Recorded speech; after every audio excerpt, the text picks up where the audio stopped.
Jadi dia tuh bener-bener nggak mau makan yang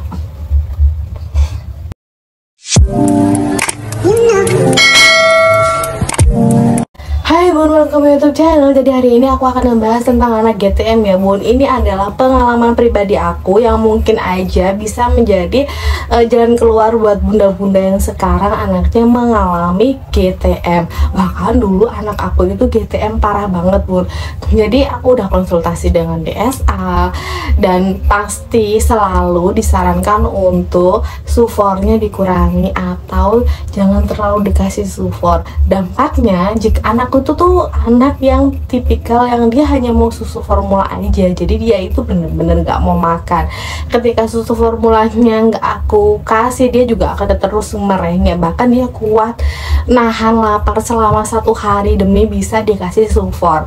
Dan itu tuh berhari-hari aku lakukan, akhirnya dampaknya dia sakit, mungkin kurang cairan atau memang dia kurang nutrisi ya. Jadi minggu selanjutnya tuh aku tetap kasih dia susu formula dan aku tuh bener-bener kontrol emosi dia. Gimana caranya biar dia tuh nggak emosi ketika aku kasih makan.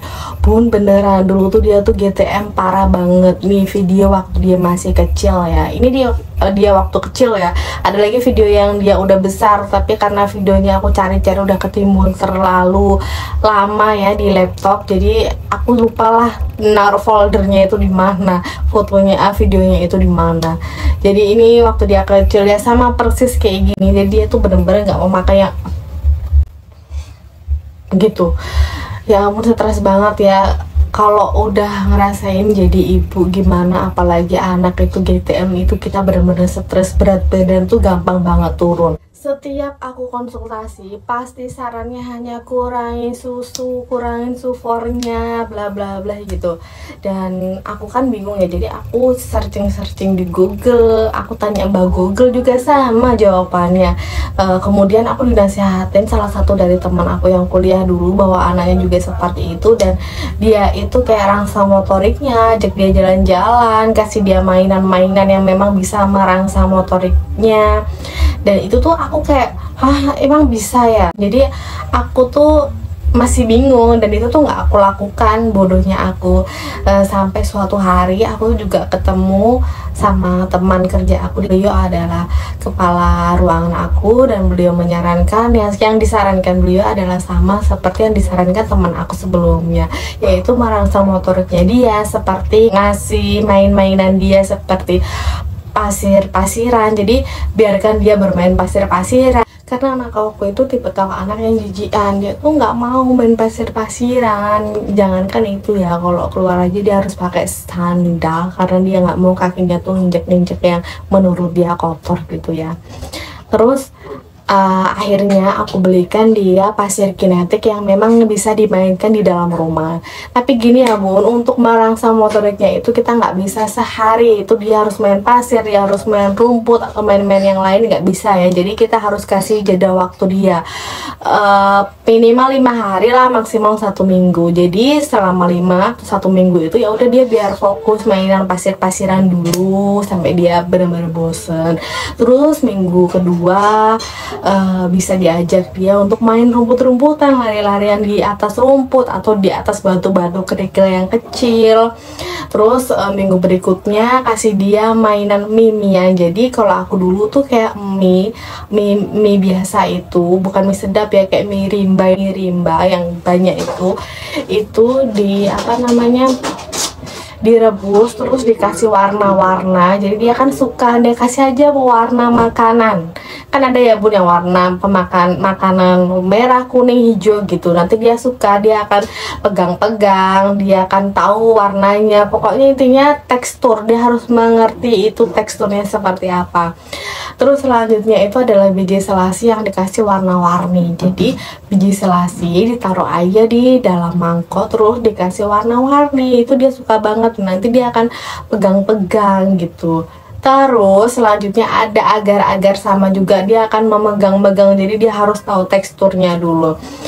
Itu dibuktikan aja, dijalani aja. Bunda akan tahu perubahannya setelah itu. Simple kan bun, tapi buktikan aja. Hanya cukup ajak main anak sampai dia bosen, seperti permainan yang aku sebutin tadi. Dan itu bener-bener hasilnya wow banget, anak jadi mau makan. Jangan salah ya bun, aku dulu tuh dari vitamin semuanya udah aku cobain. Terus konsultasi juga, kalau kita konsultasi tuh pasti hanya kurangin makan, perhatikan pampersnya gimana. Kalau anakku tuh udah toilet training bun, gak mungkin dia pipis atau pup di dalam pampers terus dia hanya diam, enggak. Dia tuh usianya udah, waktu itu ya udah 1,5 tahun, jadi dia tuh udah tahu kalau mau pipis, kalau apa dia tuh udah enggak di pampers gitu loh. Meskipun kalau keluar aku tetap pakaiin dia pampers gitu, tapi dia tuh risihan anaknya, jadi nggak mungkin terus dia pipis dia diam aja karena nggak nyaman, tuh kayak nggak mungkin banget itu. Terus kalau kurangin sufornya, udah aku coba kurangin sufor berkali-kali, dia tetap nggak mau makan, malah adanya badannya lemes. Pokoknya anakku itu hanya taunya susu dan susu gitu aja. Ya begitulah bu, namanya juga emak-emak ya, selalu ada kekhawatiran yang hakiki ketika anak itu nggak mau makan. Apalagi kalau kita searching di googling, kalau kita googling ini nanti begini begitu bun. Aku tuh kerjanya di rumah sakit, tapi tetap aja aku tuh kayak ya ampun, ini anakku gimana ya. Padahal kalau di rumah sakit itu banyak rujukan stunting dari puskesmas gitu kan. Terus kalau misal stunting itu kan ya tahu sendiri kan, berat badannya sekian, jadi nanti dia harus dikasih gizi begini. Aku jadi mikir, anakku stunting nggak sih gitu loh, kayak astaga, stres banget. Akhirnya itu tadi, aku menemukan sesuatu yang memang itu membuat anak jadi nggak GTM lagi. Terima kasih banyak buat teman aku, dan terima kasih banyak kepada Ibu Karu, Mbak Nancy yang udah ngasih tahu aku untuk terus merangsang motorik anak aku agar dia mau makan. Jadi perihal anak gak mau makan bukan hanya karena sufor, karena dia juga kurang rangsangan motoriknya itu tadi. Dan ternyata alhamdulillah benar-benar terbukti ya, anak aku jadi lahap makan seperti ini. Sekian video dari aku, semoga bermanfaat ya bun. Dan buat bunda-bunda yang di luar sana anaknya lagi GTM parah, semoga setelah mengikuti trik-trik yang super simple dan tidak menghabiskan banyak biaya ini, anaknya bisa nggak GTM lagi. Sampai ketemu di video selanjutnya, bye bye.